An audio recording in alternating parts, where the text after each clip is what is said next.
So comment, subscribe, dislike, or like. Check out the links in the descriptions for other of my sites, other activities that I'm involved in. Got a whole bunch of Facebook groups you can check out. I play multiple card games, so I do music among other things, so check out the links in the description. Some Hatchhyack spice. Instead of making a post, I just decided to make a video, which I'm going to be posting, but you get the idea. I want to be able to explain some stuff, at least the concepts.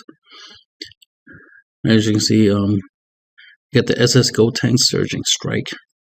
Actually, recently got the playset of this. It's something I'm looking into because there's potential. Because you can make it pretty strong. It has unique dual attack, so the fact that it's dual attack is already good. It has Overwhelm 6 for 2 black energy, so you could play it, relatively early, so I don't have to wait for 6 energy to play it. So I could cheat it out, which is always good. And usually, if you're bringing something out like this, obviously it's usually for 1 turn anyway. So it has that. It does have EX Zeno Evolve, where you could play it on top of a Gotenks Zeno with an energy cost of 3, and then there's only 1 target for that currently in the game. Which also I did order a playset of it just in case I wanted to play that and go up to chain. And then it has the auto when this card is removed from your battle area by an opponent's skill, play up to 1 black Goten Zeno and 1 Trunks Zeno with energy cost of 3 or less, and overwhelm skill in from your drop or warp. So it's pretty decent that it could replace itself, but since we're typically going to play this through overwhelm, it's not going to stay on the field long enough for that to matter. So we don't use that. Then he has the active battle skill, which is important. Active battle, right? This card gets 10k power and double strike for the battle. And it's not a once per turn effect, so you could pay multiple blacks energy in order to give him multiple 10k power. And he's dual attack, so you can obviously swing with it twice, especially under Hatchhyack. Swing with it twice, and you can pump a lot of black energy into it to get it really strong. So let's say you put 2 energy into it. Well, it'll be a 45k double strike. So that's pretty good. That's a little bit stronger than a SCR, right? Stronger than an ultimate. That's not including the fact that you can obviously use super combo with him. And he is one of the types of cards that I would use super combos with, just to make sure I can get his attack really high. So let's say I use 2 super combos with him, then that's an extra 20k, so he'll be a 65k double strike, which is obviously a pretty decent number. That would essentially be, what is it, 5 card hand, right? Because 4 super combos will get you to 55k. No, 6 card hand. 4 super combos will get you to 55, then 65. Yeah, 65. Alright. So essentially, he'll be a 65k double strike, and if your opponent just so happens to have 6 cards, 4 of them being super combos and 2 of them being 5ks, that right there is an extra 50k that your opponent can add to their leader, making their leader 65k, which won't be enough to prevent this from hitting. They'll need 7 cards, right? An extra 5k in order to out combo. So they need 7 cards. So if they have 6 cards or less, the likelihood of this hitting is pretty high. And as you can see in the combo math concept, I gave my opponent 4 super combos, but I'm only using 2 for the strategy, right? But technically 4 if you count the fact that I'm paying 2 black energy to boost this thing up. Now, ideally, since we can stall to turn 5, even get to turn 6, but we're going to pay 2 to bring it out, that means we'll have potentially 3 to 4 extra energy. So let's say we play him out on turn 6, and opponent only has 2 life. So turn 6, we can play him out for 2 or 1 if we evolve him, right? That's also an option. But anyway, let's just say we overwhelm, pay 2, drop him. So we have 4 left. We swing with him, use those 4, so he'll be 65k double strike. And that's not to mention the fact that we do super combo. Let's say we drop 2 super combos, we make him 85k. Let's say if we're using super combo, we don't need it. We just need at least 20 combo power, which would be 5k combo power, in order to get him to 85k. Which is pretty high. So that's the thing. The fact that we can turn our black energy, or extra black energy, I should say, into essentially super combo power, because it's 10k each time you pump it, has its use. The fact that he's dual attack means we can bypass a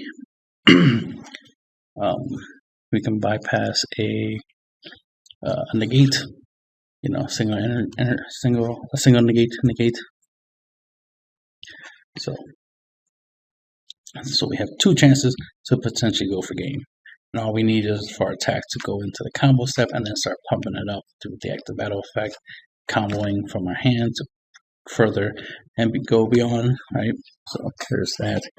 Speaking of beyond, we have Goku Super Saiyan 4, Goku beyond all limits, right? He's overwhelm 6 as well. So he's 30k body. You can play him for free, right? By overwhelming 6. And if your leader card is black, when this card is played using overwhelm, add up to 1 black battle card with an energy cost between 3 and 7 from your warp to your hand. This is useful for reusing our stuff like Oceanus, or we can just grab a super combo, right, for example, and then in this scenario. Or we can go grab another card that we might want to use for overwhelm, or maybe a card we want to play and attack with. You get the idea. There's options. But the main thing I like is the idea of using this to grab Oceanus, for free, and then and swing.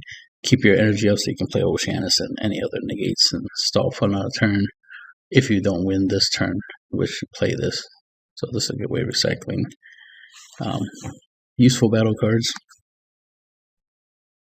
Then we have Demon God Poutine, Mind Wiped Malevolence.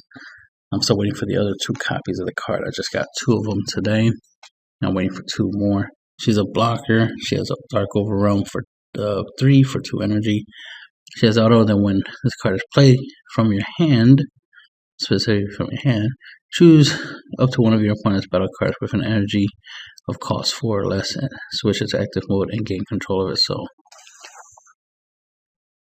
this is decent just in the fact that you could just play it, steal something. Hopefully you want it to be something really, really good, but grabbing something that's like a blocker is always useful, or something that your opponent probably trying to use as a let's put it this way: if your opponent has some couple 1-drops that they're trying to use, let me put it this way, because to me, I like to use this in a basic way, which is play it to take something like blocker, or maybe something that has double strike or something like that. A decent card, right? Take something away from our opponent that's decent, right? Because this is essentially a shield, so use it to grab a sword and swing at your opponent with whatever you steal, right? Beat them with their own power. But something you can do with this, which I just thought right now, is the fact that you can use this as a way to steal or remove quote unquote, like floodgate cards. For example, Black Mass Saiyan. I just thought of it in my mind. Imagine that. Imagine your opponent plays Black Mass Saiyan, right? And then you play this to steal it. Now it's on your side. Now your opponent has to deal with it. So now if your opponent plays any card, 15k power or less through a skill, now they gotta get rid of 2 cards. Think about that, right? think about the extra disrespect, right? You play Black Mass Saying yourself in your deck. Your opponent plays one. Then you play this to steal it. So now you got two Black Mass Sayings.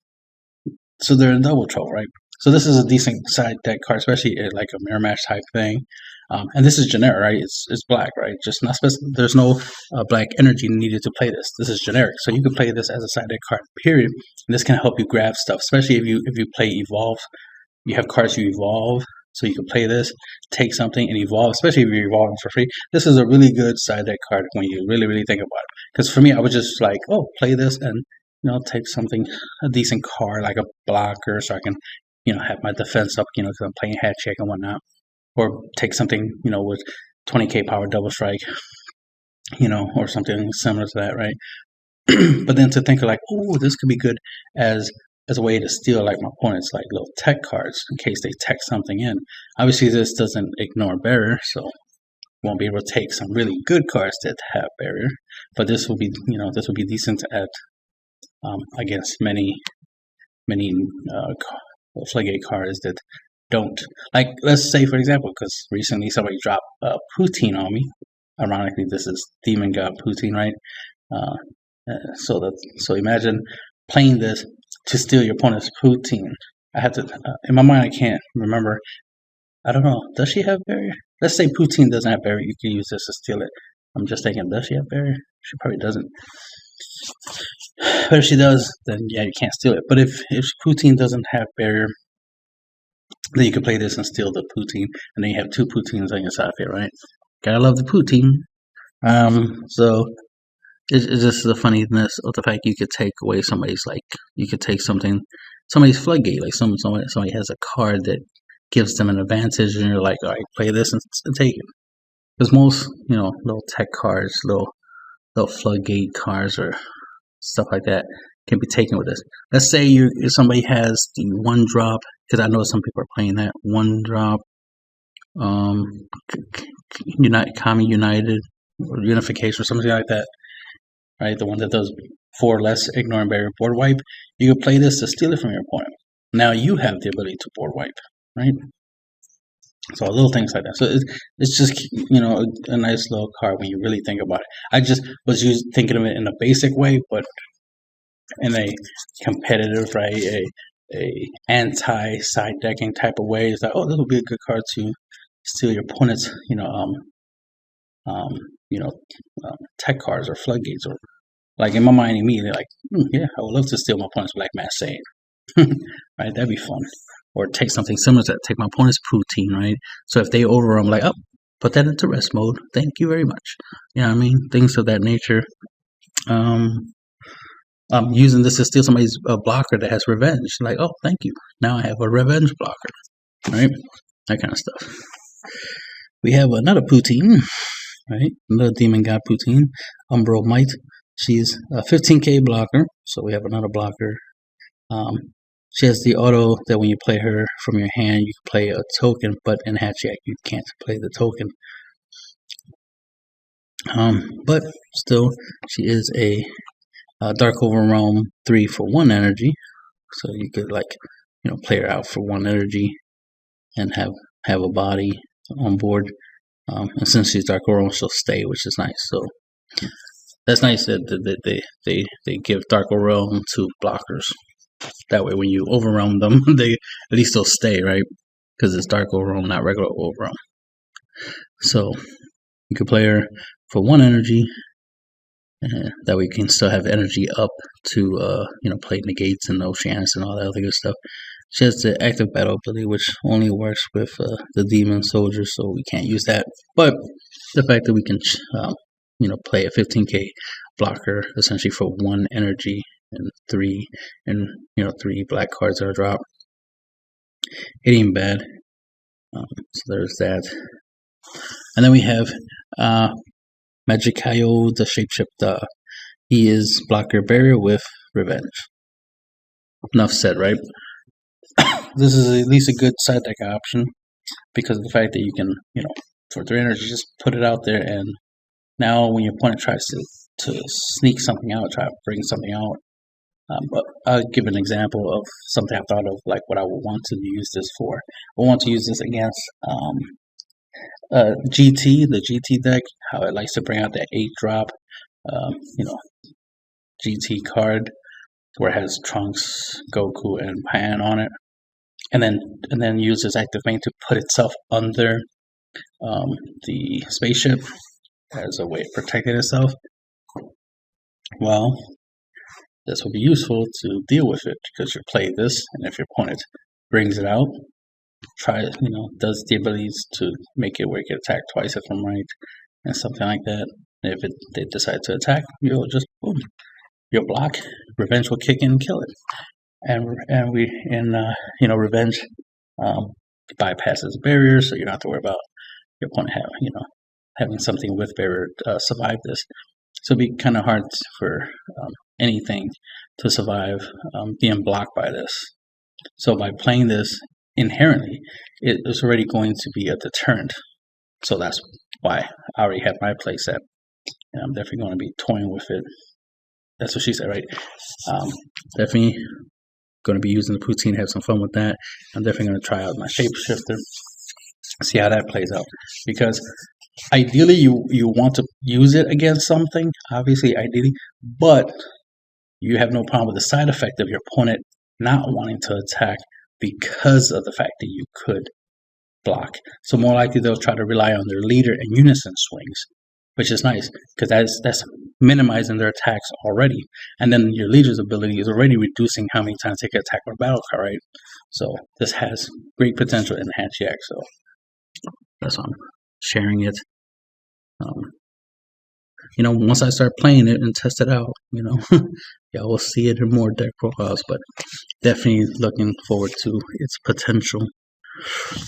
Then we have Demon God Toa. I'm a fan of Toa, so I always like the idea of trying to Toa and Poutine. They're adorable, so definitely would like to see them more in my decks or on my decks. Anyway, Demon God Toa Umbro Might. She's 15k dual attack. I also have a play set of that. And she has the auto when this card is played from your hand, draw one card. Then your opponent may choose up to 2 of their battle cards and or cards in their hand and send them to the warp. Then if your opponent sent one or fewer cards to the warp using this skill, choose up to one of your opponent's unisons with 4 more markers and gain control of it. So, obviously, I like the idea of having this plus Poutine and even have Shapeshifter, have them all in my deck, so that way I have all these nice little 3-drop tricks. But maybe as you can see, you could potentially steal your opponent's unison with this, which definitely has potential, right? You could definitely take advantage of that and be able to use your opponent's own unison against them, especially if their unison is a really good unison steal with this. If you get fortunate enough to steal their unison, would be their Majin Buu Agent of Assault or something like that. Unison, because his ability to draw a card and untap himself during your opponent's turn would be very helpful, right? Plus he's a 20k double strike blocker, so the fact that you can apply pressure and block is really useful. Now, depending on the situation, your opponent is more likely going to give up some cards, more likely from their hand. They don't want to give up board control, but it depends, right? Since your opponent chooses where they're getting rid of cards from, or they might be like, I don't care if you steal my unison, and they'll let you just take it, because they could warp nothing and you can take their unison. But if they want to prevent you from taking the unison, they have to warp 2 cards, so it could be from their hands or from the field, or a combination of their hand and field. So it's all up on your opponent. That's the thing. You don't have that much control of it, but it is a fun card in general. The main thing is you're just going to mainly play this for it being a 15k that lets you draw a card, and when you play, and it's a dual attack, so being able to attack with it twice for 3 energy is not bad. But if you get the added benefit of stealing their unison, or at least warping couple cards, up to 2 cards, does have its benefits. So it's something to look into. Demon God Tower Imperial Warrior. 3-15k. When this card is played, choose up to one of your opponent's battle cards with energy cost 4 or less and send it to the warp. The first time I saw this, I was thinking like, oh, this should take my opponent's battle card. Why does it warp? Why isn't it like most of the other TOAs that take battle cards? There's one that takes 6 or less. There's one that takes 2 or less. I think there's one that takes 3 or less. I was like, why doesn't this one take 4 or less? But then ironically, I found out that this routine does have that effect. So that's why it's like, it's kind of weird that you gave this card that. This should have been TOA. This should have been the TOA. Should have been a blocker with the ability to, take a 4 or less battle card. But instead they gave this the warp effect. So this is a nice cheap way to get rid of a 4 drop or less. For energy, not bad. Now a slightly better version of this one obviously is the Demon God Toa Ritual at Hand, because she's a blocker. And she has the ability that when this card is played, choose up to one of your opponent's battle cards and send it to the owner's warp. Your opponent chooses one card from their hand and sends it to the warp and draws a card. So they'll give up a card from the hand just to replace it with another card from the top of the deck.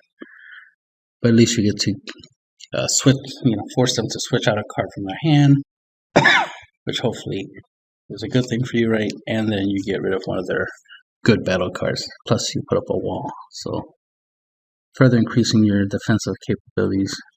And currently, I have a playset of that in my deck. So I have a playset of that. I'm gonna have a playset of her. So that's what I'm gonna be toying with for now.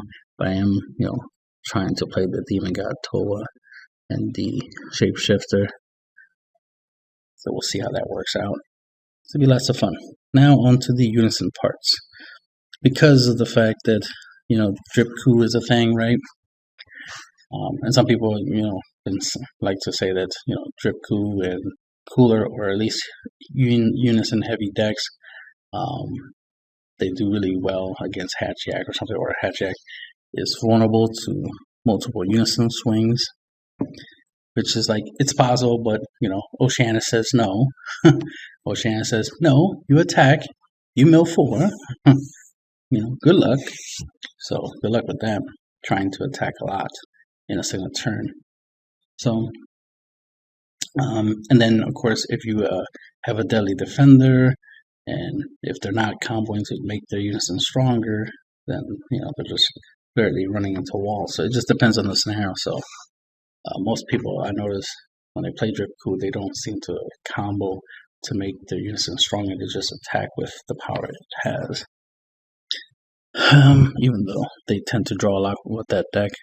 But anyway, the point is that it's like, yeah, your opponents can try to do unison battles, right? They can try to go aggro with unisons against Hatchhyack, but we can do it too. We might not have a lot of options, but we do have some. So here's some ideas I was just toying with in my mind. Goku Jr., Vegeta Jr., Saiyan Silence. This is good in general because it can get you 2 1-drop black skillless battle cards. One being Goku Zeno and another one being Vegeta Zeno. So that can help you with the Gogeta 8-drop Gogeta Thwarting and the 10-drop Gogeta. So there's potential there to help you out with the summoning of those cards. But the other thing is that you can play this for 1 energy, right? Swing with it because it's 10k. You can do it as soon as turn 1, so you don't have to wait too long to start attacking your opponent. So having a 1-drop, like 10k or even stronger, that you can swing on turn 1 with a Hatchhyack is always good, because the first 2 turns of the game is the best time to do the most amount of damage you possibly can. So you definitely want to play a lot of 1-drops turn 1, and 2 more 1-drops on turn 2 type of stuff. So that way, in the first 2 turns, you can at least try to do 3 or more damage. Throw in a Champa, whatever, right? Try to do 3 or more damage. Plus the fact you can always, obviously with this stuff, bring out 2 skillless black battle cards for 10k power. You can at least swing one of the 10k skillless battle cards to get an extra attack. So that's for 1 energy, you have potential 2 attacks on turn 1, and then potentially you have 3. Well, not 3, but you have at least 2 attacks next turn, right? On turn 2. Not to mention the fact you can always play on Unison. So you can play this, swing with it, right? Then do the minus ability, bring out the 2 skillless battle cards. You can use the 2 skillless battle cards for combo power to defend your leader. You can use them to power up whatever extra unisons you play. So let's say you're able to play. Let's say you have 4 energy and you're able to play 4 unisons in a turn. Well, as you can see, some of these that I'm showing here, you can play them for 1 energy, right? This has the +1 ability, active main, where you may choose a card from your hand, discard it, and draw a card, right? So that way you're not losing hand advantage like how you would on the first effect. But since you're playing this for 1 energy and you use the +1 to pitch a card and draw a card, it'll have 2 markers. Since it has 2 markers on it, it'll give a 5k boost. So it'll be a 15k with 2 markers. So it has 2 markers and be 15k. So you can swing with 15 with it, right? Then, because it has 2 markers, you can take advantage of playing MicroRecords for 1 energy, right? He has empowered black 2, so you can take the 2 markers off of Piccolo to give it to him, so that way he'll have 3 energies when he hits 3 markers when he hits the field, and he's a 20k body. So the fact that you went from 15 to 20, and then because he needs if this card has 3 or fewer markers, it can't attack. So you need it to have 1 more marker. So then you do its +1 ability, right? Choose 1 card from your hand and place it at the bottom of your deck, then draw a card, right? So you're filtering your hand, and then now he'll have 4 markers. So now he'll be able to attack. So you see, for very little energy, and you still have like 1 energy left, right? So you swing with 20k. Then after that, right, you can play one of these. Obviously, you can play some other stuff because you can obviously play another copy of him on top of him, right? Grab the empowers markers, right? So that way you'd be at 3. Do the +1 ability again, so that way it'd be 4 markers, and you can swing with an extra copy. Right? Or another thing you could do is like play this for 1, so it could be at 2 markers, right? Do the +1 thing, so it has 2 markers. Then play this for 1, so that way it'd be up to 3, and then do its own effect, so it'd be 4. Swing with it. Then replace this for another copy. It'll drop on the field for 3 markers +1, so you can have 4 markers to attack and swing with it again. So the fact that you can go from 15 to 20, right? And then this, of course, if you have 4 energies, you can give it 4 markers, and then it gets, just with 1 mark energy, you can make it a 15k. 2 energies, it'll be 20k. But with 4 markers, right, 4 energy, you play this, it'll get 4 markers, and it'll have 30k power. So you can get pretty high numbers with this. But the fact that you can play one of these for 1 energy, it'll be a 15k off the bat, and you can play another one for 1 energy, it'll be 15k, and you get the idea. It's just unlike this requires you to have 4 markers to attack with a 20k. This can make itself into a 15k through its effect and through playing it right. And then this inherently can be a 15k just because you played it with at least 1 marker, right? So 1 energy. So this, so you can get multiple 15s out of this, multiple 15s, 20k out of this, depending on how you use it, right? You could play this for 2 markers, -1, get the 2 skillless, and then you can swing with this, and then combo the 2 skillless and make this a 20. So, just some little things you can play around with. But what's nice about this, like I said, was play for 1 energy, and you can swing with it, especially early game, turn 1, right, where your opponent's still, on the front side. And then -1 in order to bring out the 2 skillless battle cards and use the skillless battle card defensively. Use it as combo power to protect yourself defensively. Or at least use it as combo power for any other consecutive attacks you're going to do in the same turn, right? And that's the end of the video.